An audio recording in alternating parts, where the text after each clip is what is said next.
Okay. Right. Ooh. Let me put up the volume. How you doing, Rebecca? It's, yeah, it's a long time. I'm well. How are you? I'm good. I'm good. It's been what do you call it?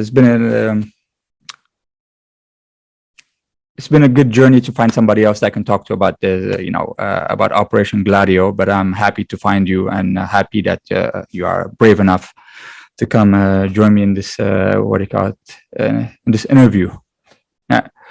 All right. So Rebecca, to start with, why don't you introduce yourself and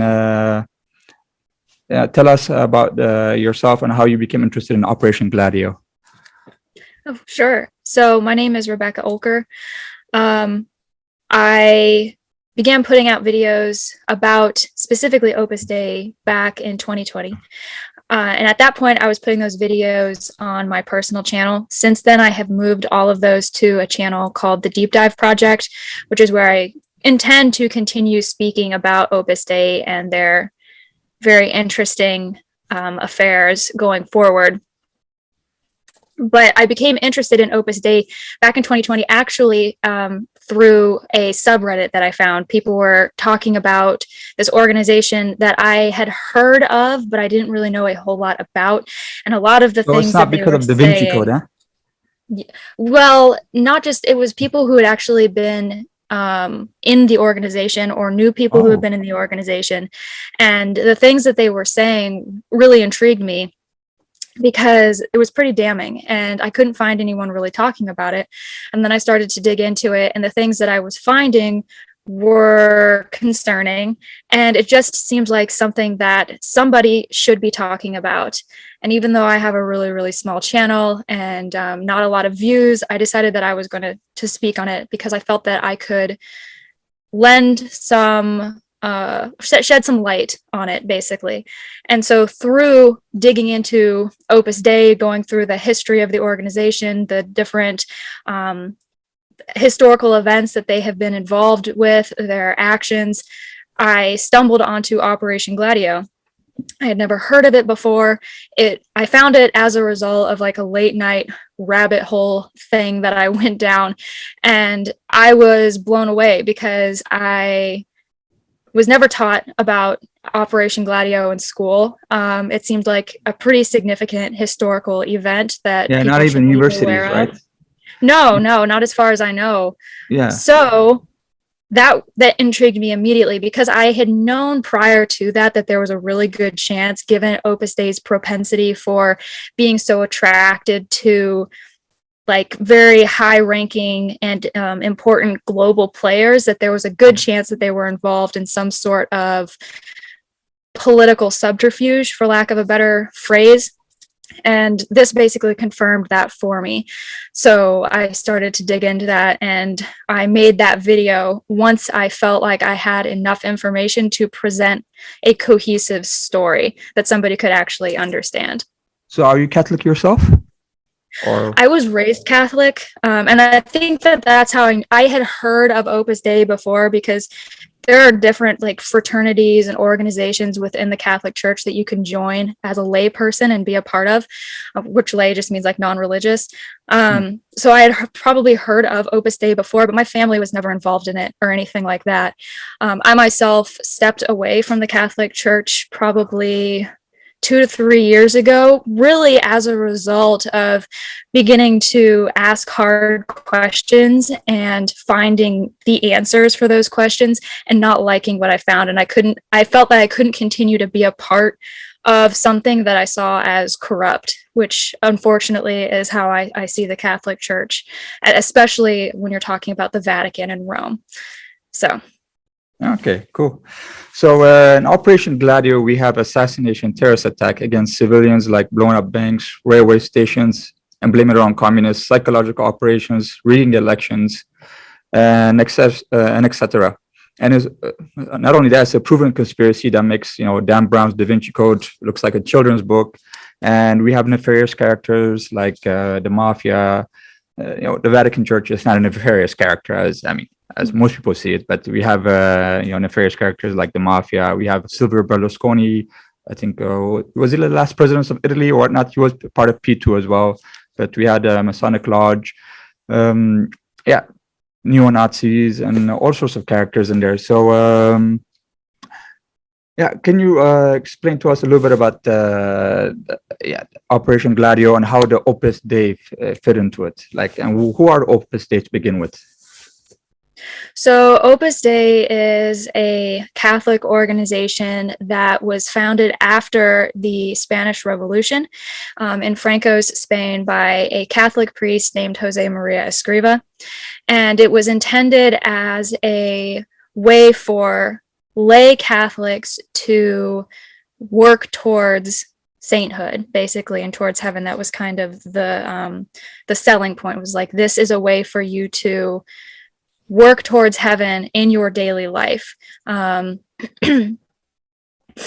It was met with quite a bit of opposition, especially by traditional Catholics in Spain, but Escriva was pretty persistent and it grew pretty rapidly. There were a lot of young people in Spain that were really, really attracted to it. And from all of that, which is a very complicated and long story in and of itself, it has he was reached the point that it's at today. So he was supporting a fascist, Francisco Franco, right? People disagree on that point quite a bit, but from everything that I have read, and I've read books written by people who were in Opus Dei and knew Jose Maria Escriva personally, it seems like he was pretty pro-Franco, but you have to keep in mind a lot of people were pro-Franco. They had just come out of this really horrific revolution, and to them, Franco represented the best possible reality going forward. So, not excusing the fact that he was a fascist or anything like that, but there is like some historical nuance there that people have to understand. And that's important because you have to realize that that means that regardless of all of that, Opus Dei grew out of very fascist roots. And they have continued to be very right-leaning up to present day. And so back in the 80s or 90s, Pope John Paul II appointed Opus Dei as a personal prelature. And what does that mean? Prelature. It's a very unique title. It basically means that Opus Dei has their own centralized government. Basically, the members of the organization answer to a sole authority, and that authority does not answer to anyone else except directly to the Pope. So in the Catholic Church, you usually have a breakdown where you have the lay people in the church, and they're underneath the priest. The priest is underneath a bishop or archbishop. The bishop answers to the Vatican, and then you have cardinals and so on and so forth. Opus Dei, by being appointed a personal prelature, got to bypass all of that. And that puts them in a really unique position to work really, really closely with the Vatican. And I think that that was intentional. Okay. And was what to ask? So are they part of like what do you call it? Do they handle the money? Are they with the, because one of the, we talked about in your video as well, like is Banco Abrugiano, which was what do you call one of the main bank, which is the Vatican bank that was financing Operation Gladio. And was Opus Dei like, part of that? Were they in charge of the money? For Banco Ambrosiano, I'm not entirely sure, but I do know that as recently as within the last few years, there were people who are members of Opus Dei who were also in charge of controlling the Vatican's purse strings, for lack of a better term. Whether or not they're in that position because they're in Opus Dei, or the fact that they're an Opus Dei is just a happy accident, is obviously up for debate. I take the stance that Opus Dei has always been interested in being close to people who have a lot of money, because that is beneficial to them. They have a lot of money, the organization itself. So I think that, they place themselves in a position to be in charge of money, and they will continue to do that any chance that they get, because they stand to benefit. Okay, all right. I guess, making more money makes you closer to God. I don't know, maybe. I don't know. I don't know.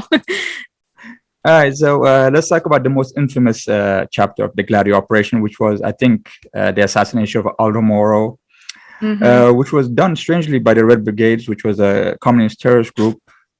That which is odd because why would they shoot themselves in the foot? Because we all know at that moment Aldo Moro was creating a negotiation between making the PCI, which was the Italian Communist Party, legitimizing and putting it into the government. So why would they, shoot themselves in their own foot and kill Aldo Moro, the guy that would do that? Is strange. And not only that, you got, by their own admission of Prince Bandar bin Sultan, the former ambassador of Saudi Arabia to USA, that in his book, it is written that, he, at the behest of Margaret Thatcher and Ronald Reagan and King Fahd, brought $20 million to the Vatican and gave it to a priest. And this money was for to subvert Italian democracy and to make sure that the PCI didn't win major seats in the government or any seats in the government. So what can you tell us about Aldo Moro and how do you see it? It's like, did the communists kill him or was this Operation Gladio? I think it was Operation Gladio based off of the things that I read when I was researching for the Opus Dei Operation Gladio video. And I have my notes pulled up for that video because I wanted to make sure that I could quote things directly. But let's see. There was a conversation that took place between the current national advisor at that time, Henry Kissinger, and Aldo Moro. And they knew that Aldo Moro wanted to restructure the Italian government, open it up to what the United States saw as a more socialist environment. And obviously that's something that they would not have wanted. So let me look and see if I can find the particular quote. So if you don't mind, I'm going to read something to you that I saw in an article. Says in 1947, Aldo Moro, who was foreign minister at that time, visited the U.S. and aware of the popular democratic support the Italian Communist Party, or the PCI, was receiving from Italian voters, Moro wished to reach an accommodation with the PCI and offer their leaders cabinet rank in a new centrist ruling party. His Washington visit did not go well.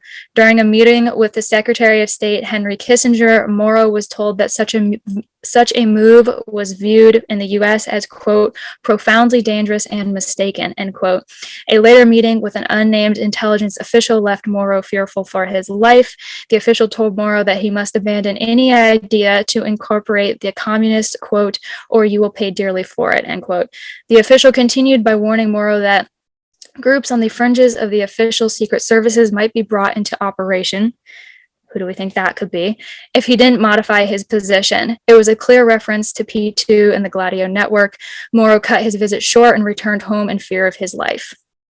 So reading that kind of convinced me that this wasn't some very random terrorist attack by some fringe group that just for whatever reason decided that they didn't like Aldo Moro. I think that it's a lot more likely that the global players, the United States and whoever else that they were in bed with at the time, wanted to send a very clear message that this type of collaboration with any communist organization was not going to be tolerated. And whether or not that was accomplished, I think that was the motivation behind it. Yeah, and not only that, the strange thing is that the Italian government didn't try to negotiate for him. That even though before they negotiated when the Red Brigades, the first generation, they kidnapped Judge Mario Sosi or other industrialists. They negotiated either release for prisoners or gave them money or whatnot. And this guy was the former prime minister of Italy. And you can just say, oh, forget about him. We're not going to, there's no negotiation with terrorists, even though it's the life of president. And even if when their family begged the government, the government didn't budge. Or even the Catholic Church too. They said, they said like, no conditions, just release him.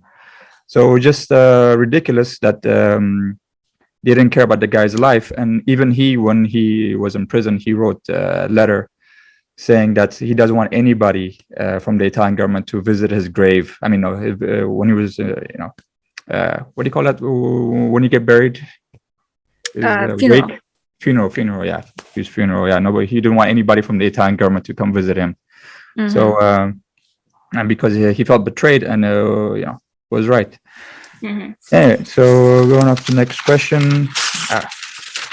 Well, if I can just interject something Yeah. really quickly, something that I didn't fully appreciate until recently was how anti-communist most of the Vatican was at that time. I'm reading a book right now. It's a novel loosely based on real events called The Windswept House, and it's about the Vatican during the era of John Paul I and John Paul II and different elements that were at play during that time. This obviously was a little bit before everything went down with Aldo Moro, but the Vatican, a lot of the people in the Vatican want entire collaboration with Soviet Russia. And in fact, have you heard of the Fatima apparitions, the Marian apparitions with the 3 children?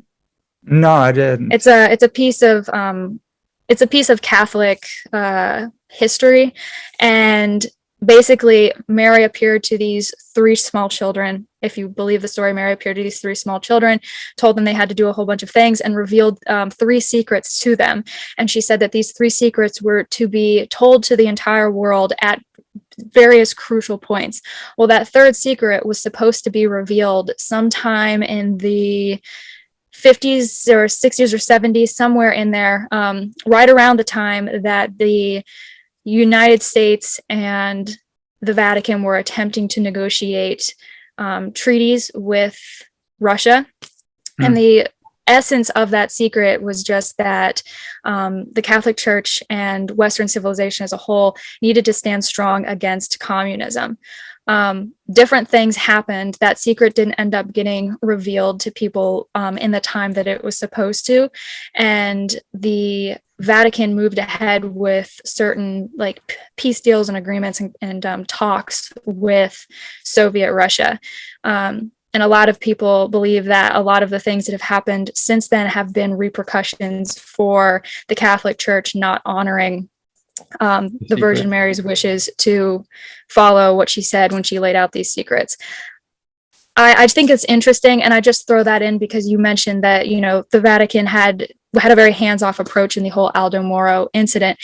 At that time, it seems like they were very anti wanting anything to do with communism, and at some point that all changed, probably when it became clear that it would make more sense from a political standpoint to take a more subtle approach than it would be to take a hard stance as they had done up to that point. So I just want to throw that out there. I thought that was interesting. Yeah, for sure. Yeah, I mean, yeah, they mythicize their political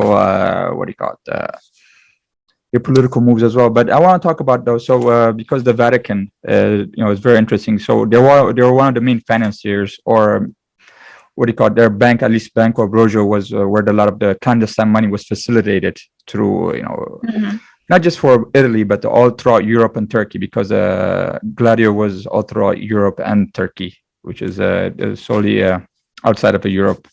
An example with the case of Prince Bandar and the $20 million he gave to the Vatican Church.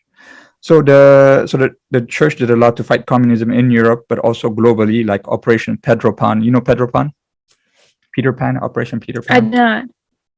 Well, that was an operation in Cuba where the Catholic Church helped basically kidnap children from Cuba to United States. Basically, they did a psychological operation saying that through the radios and through other stuff that the communist government was going to take everybody's children and send them to Russia to get educated and stuff like that, which was a lie. And basically people got scared of that, and the church came in there. It's like, oh, just bring me your children, I'm going to take them to America, and basically just separated whole families. And basically, some people never saw their family again. So Andy Garcia, if you know him, Andy Garcia, the actor. I know the name. Yeah, well, basically, I think he was in Godfather Part 3. Anyway, yeah, so he was one of those children, Operation of Peter Pan. So basically, through lies that they say, oh, the communists are going to come for your children, through to the psychological operations, they took away the children to America. Wow. So they did that, and yeah, and you were talking about Operation Condor as well, and it makes sense Yeah. because the Soviet Union is a communist, and communists are atheists, and it makes sense to fight for them. But I'm asking myself though, why wasn't any money or spiritual help sent to the Irish Catholic in Northern Ireland, for example, who are being oppressed for their religious, for being Catholic, or any support for to the Latin Americans that were getting killed by right-wing death squads in in Latin America, whether it's in El Salvador, Guatemala, and etc., or even a member of their church like Bishop Oscar Romero in El Salvador. So what I'm asking, was it a spiritual or ideological battle for the Vatican Church to protect their followers from the scourge of communism and atheism, or was it to protect the elite status in the new American-dominated Europe?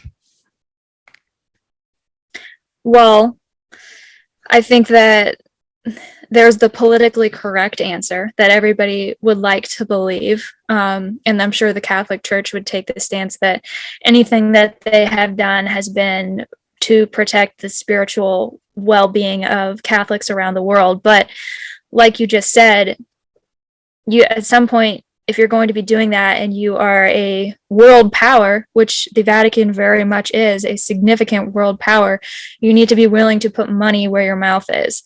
And I feel that there are a lot of examples where the Catholic Church did things under the guise of rendering aid, but the aid that they were rendering was pretty insignificant, and their true motivations lay very close beneath the surface, and it doesn't take a whole lot of digging to uncover that and figure out what their true motivations are. And basically, since before World War II, but certainly following the end of World War II, the Vatican and the CIA and the American government have been very, very close. And so it makes sense that they are probably going to share a lot of the same goals and the same vision for Western civilization. Yeah, but it's just for money and power, though. But it's not just. I don't think it's just really. Mostly, I don't think it's just for ideological or spiritual, like a battle. No, I don't think. I think there are people who believe that, because obviously I wouldn't just make the blanket statement that anyone who is Catholic or anyone in the Vatican is automatically a bad apple, because there's going to be good people who do believe that they are doing the right thing. But no, I don't think that it's like a purely spiritual battle that they are waging, because like you said, it doesn't follow the actions following those kinds of statements. It doesn't all line up. Okay. So what are your thoughts on the assassination attempt of Pope John Paul II by a Turkish Gladio member, the Grey Wolves? Do you know the Grey Wolves? It's like they have the sign. I think one of the best, fascist sign is just the wolf, because you can do it like that too. It's like from the wolf to rock and roll sign. Anyways, yeah, so the Grey Wolves, which are a Gladio, paramilitary organization as well, and they have been known to assassinate left-wing students. Their crime ranges a lot. They did a lot. They killed quite a few people, and they're still operational too. And so by one of their members, Mohammed Ali Agsha, was the one that shot 4 times to Pope John Paul II. And what are your theories why this why this would happen? And this happened 1 year before Roberto Calvi, the God's banker, suicided himself in England. Allegedly. Allegedly, yeah. I'll be honest, I don't have a whole lot of theories, only because I haven't done a whole lot of digging into John Paul II and his life. At some point, I want to, because throughout my research, especially when it comes to Opus Dei and the Gladio incident, a lot of things have come up about John Paul II, interesting stories that I never heard. And I don't even want to go into it too much, because at this point I don't know enough for this to be anything other than like conjecture. So I don't know a whole lot about that incident, other than growing up, I was always told that the reason that happened was because John Paul II was basically making waves within the religious community, and within various religious circles around the world. And because he was so visible and so active, he made a lot of enemies very quickly and put himself in a position to be an easy target.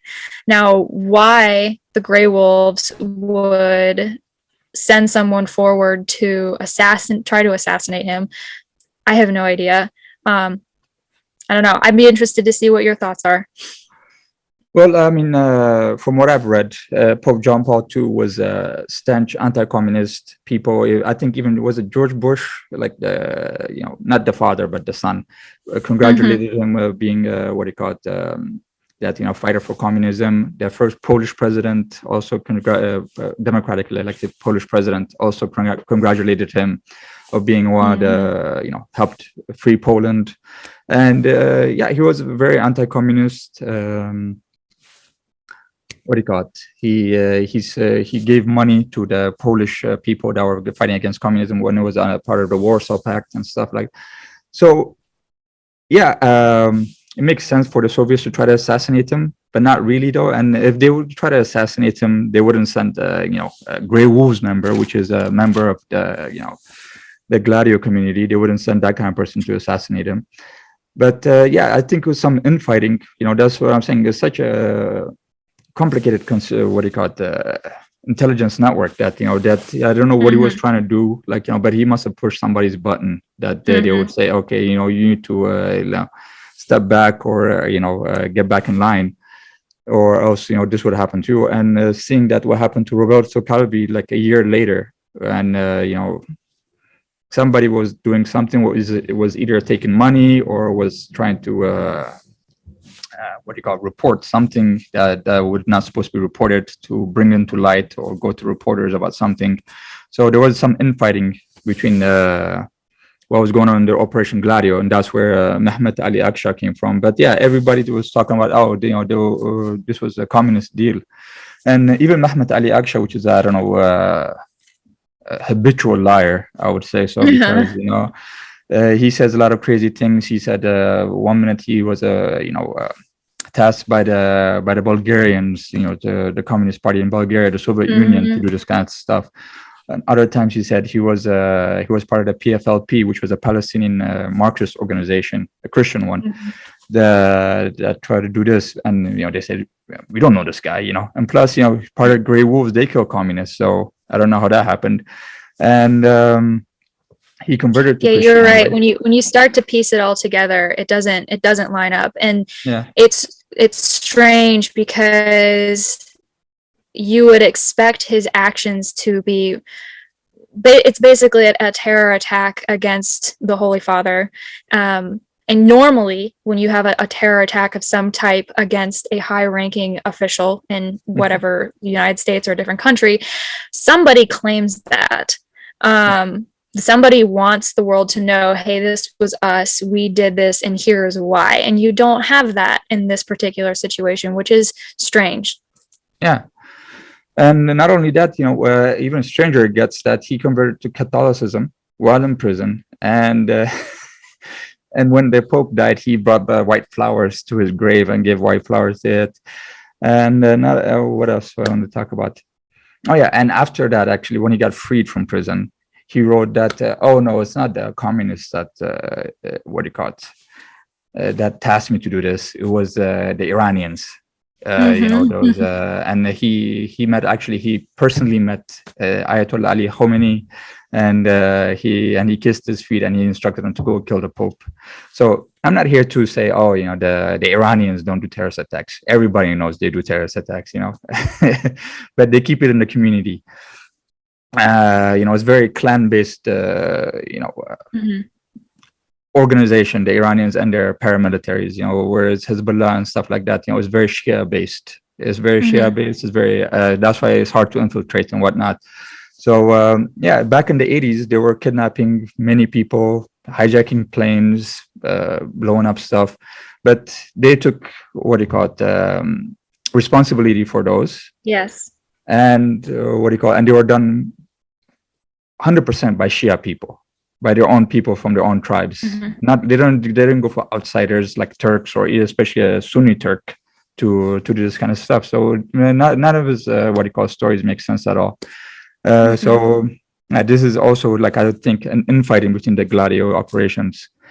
Right, because I think one thing that a lot of people don't realize, and I didn't realize it until I started to dig into it, is that Gladio is it's like the most popular name for referring to all of these clandestine operations that happen. But every single country following World War II had these stay behind units, and they all went by different names. Just for simplicity's sake, people just refer to that entire era as Gladio. But you had different governments with these different players, and so you have to imagine there was some like leverage going on and jockeying for position and trying to use these stay behind units that they had now and didn't know what to do with to further their own agendas. Yeah, actually, I was reading one of your notes that that France, actually, that I was thinking, like, France clicked out to NATO, and I think this was the reason. And even France, like, I don't know what government it was, it gave refuge to a lot of the Italian terrorist, communist terrorist group, like the Red Brigades, Prima Linea. They say you can come to France if you reject your violence and whatnot. You can come to France and you can live freely in France, because I think they knew about this kind of stuff. So that's why they rejected Gladio and rejected NATO. That's why they kicked out NATO. Until now, like until recently, France wasn't part of NATO, and I think that's why they gave refuge to those communist terrorist groups, or whatever, guerrilla groups, whatever you want to call them. Depends on whose side you're on. Yeah. Now let's talk about modern history. Well, what can Operation Gladio teach us, and how the intelligence agencies use psychological operations to deceive, inveigle, and obfuscate the truth and subverts the people's will and democracy? Tell us about our own history nowadays in America. And, with the Kyle Rittenhouse case right now, and, people are at each other's throat with Antifa on one side, and we have Proud Boys and, all the alt-right on the other side. What can it tell us about our own history right now, while we're living?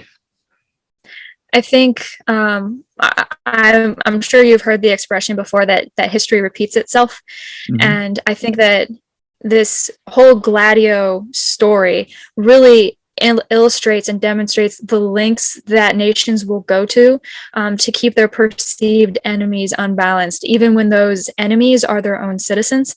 And that includes them turning to violence and domestic terrorism, which is what we've seen in Italy and other European countries, and even to a certain extent here in the United States as well.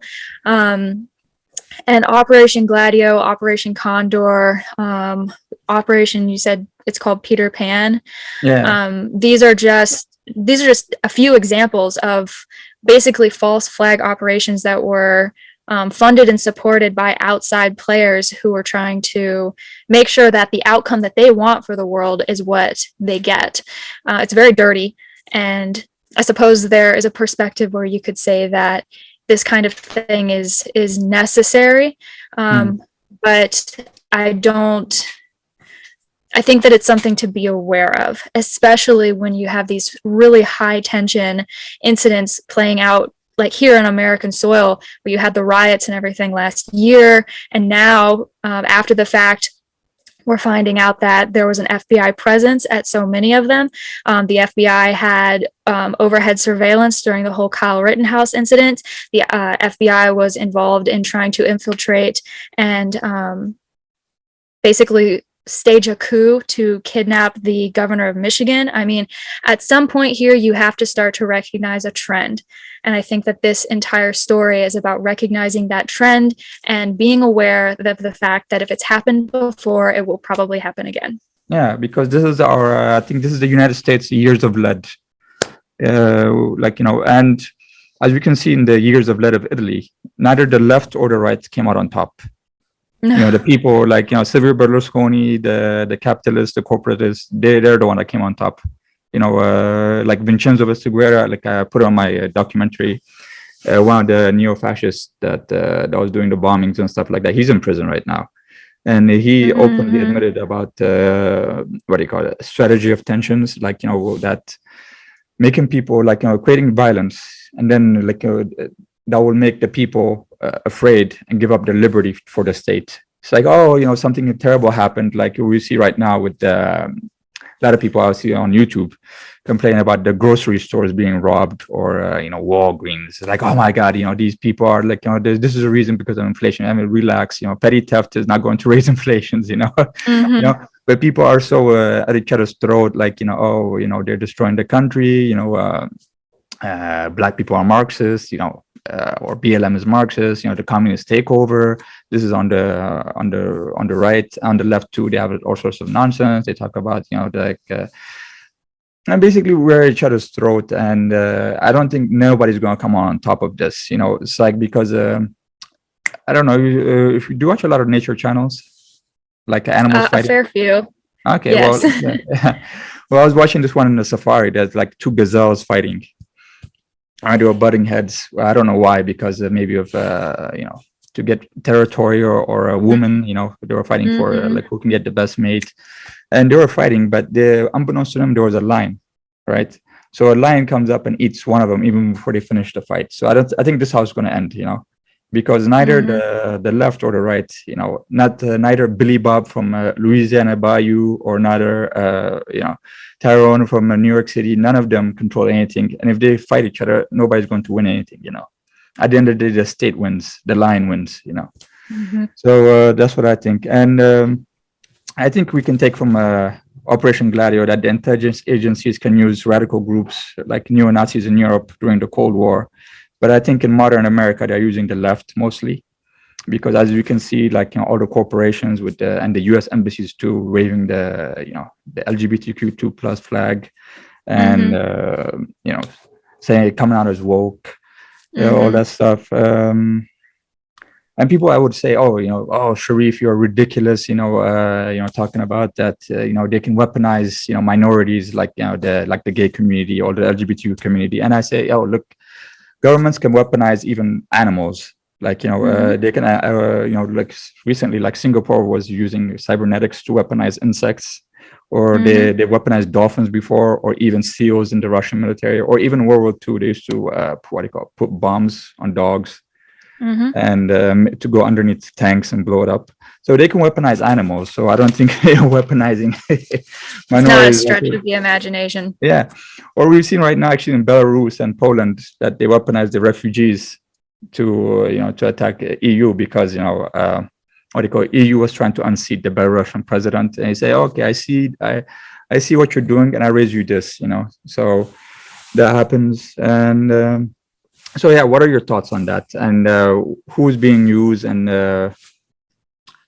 in this current political climate, and what can we do? I think that you stated your point very eloquently, so I want to give you props for that, because I think you hit the nail on the head, and I agree with you, especially the analogy with the gazelles and the lion. That is so perfect, and I think that is very, very accurate. I think the biggest thing is that when people are afraid, and when people are afraid, they become like animals, and they lose all reason. And I think within the last several years, we've seen that play out over and over and over again, where normally rational American citizens, and in other countries this happens as well, but speaking from the United States, since I'm an American myself, people got scared, and so they started lashing out. And then after they start lashing out and they're freaking out, they start looking for a savior. And that savior is always the same entity every single time. It's the benevolent government that wants to step in and make everything better. Really, what that ends up looking like is a grab for more and more and more and more and more power. Once they have that, they don't want to give it up. Yeah. As far as what we can do, I think that awareness is huge. A big reason why I make these videos, it's not to dissuade anyone from joining Opus Dei, or if they're an Opus Dei already, to convince them to leave or anything like that.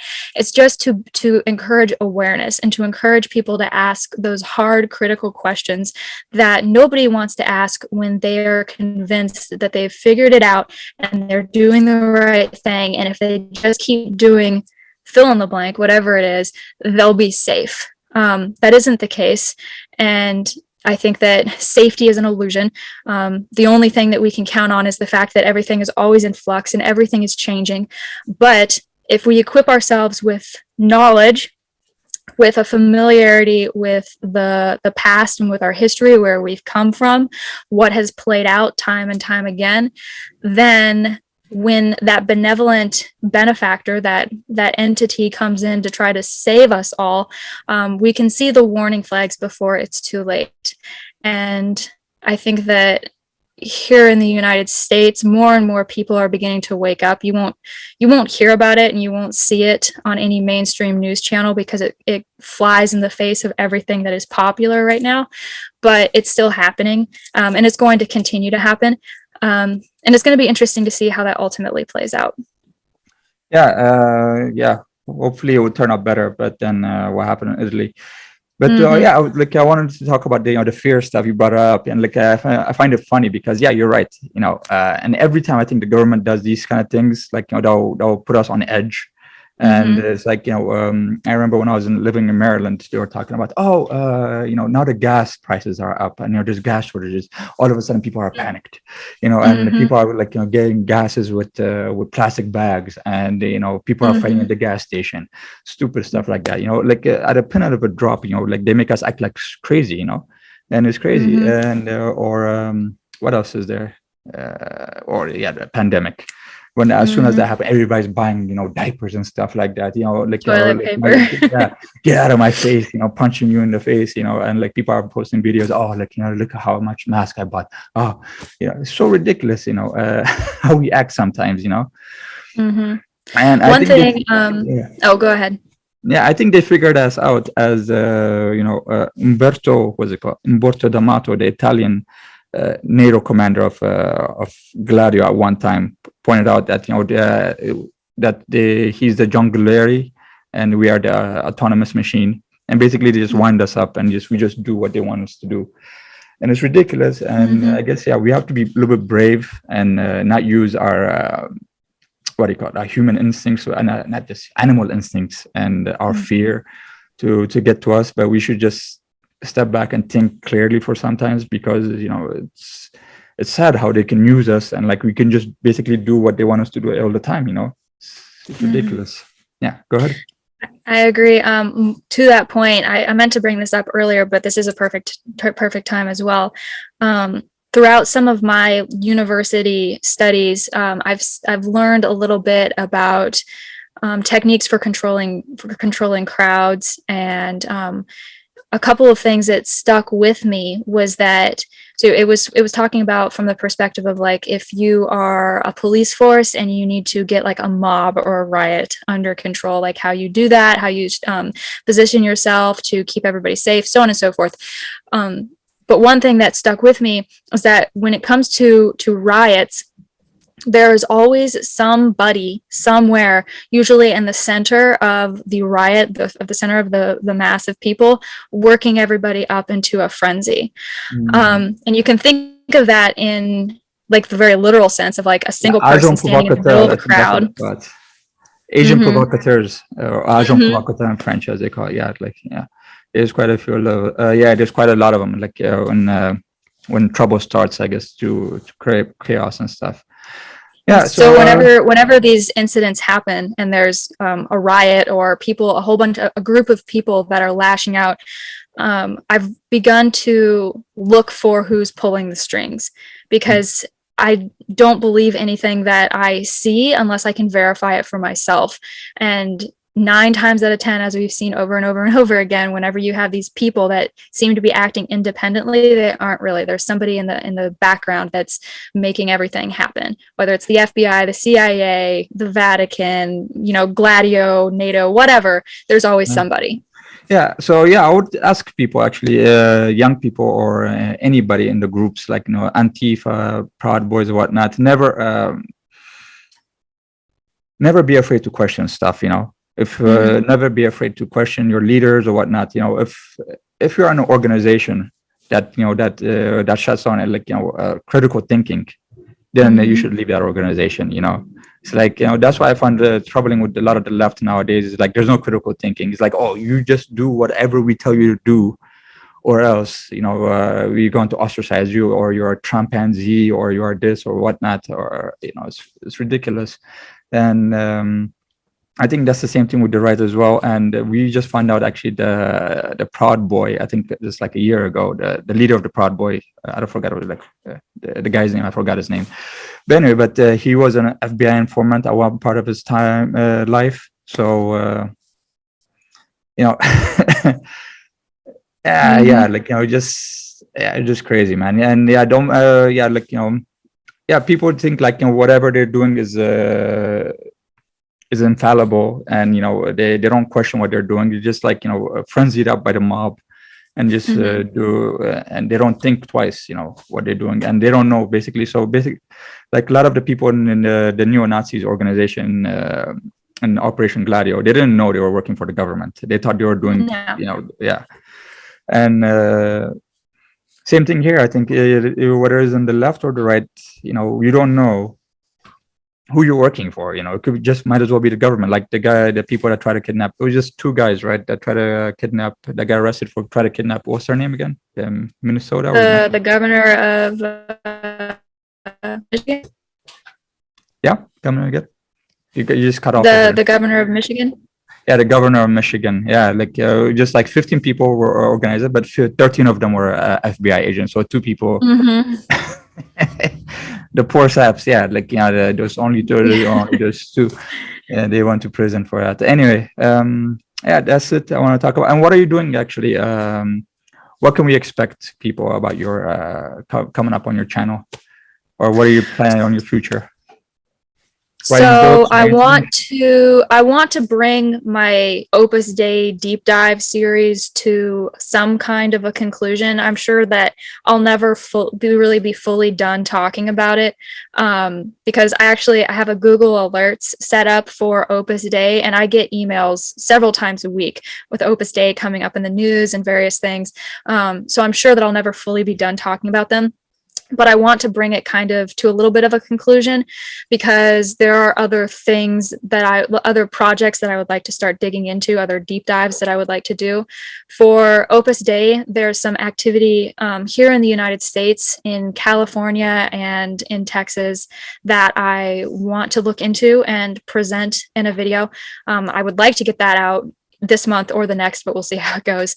And then after that, I mean, there are so many things that I am interested in. I don't want to pigeonhole myself to just talking about Opus Dei and religious cults, or even just history. So it's kind of an open playing field for what is next. But my goal is always going to be the same, which is just to get people to question what they're being told, and to teach people how to ask critical questions and do their own research.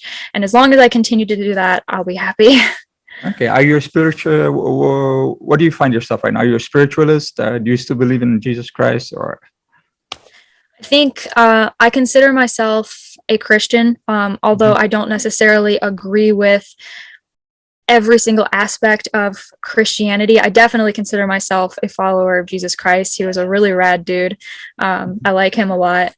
And although I don't consider myself religious anymore, it's not something that I've really made friends with yet. I definitely consider myself spiritual, and prayer and meditation and that sort of thing is very, very important to me. So. All right, that's cool.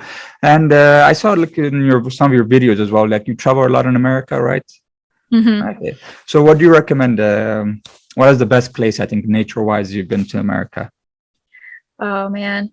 Yeah, so we spent the summer, this past summer was the first time that we really got to get out and travel a whole bunch. And we're hoping to continue to make that a pretty consistent part of our lives going forward. We traveled up through Texas all the way to the southernmost part of Montana. And out of everywhere that we went, my absolute favorite place was the Bighorn National Forest in Wyoming. No? It's absolutely beautiful. There's so much public land, so much open space.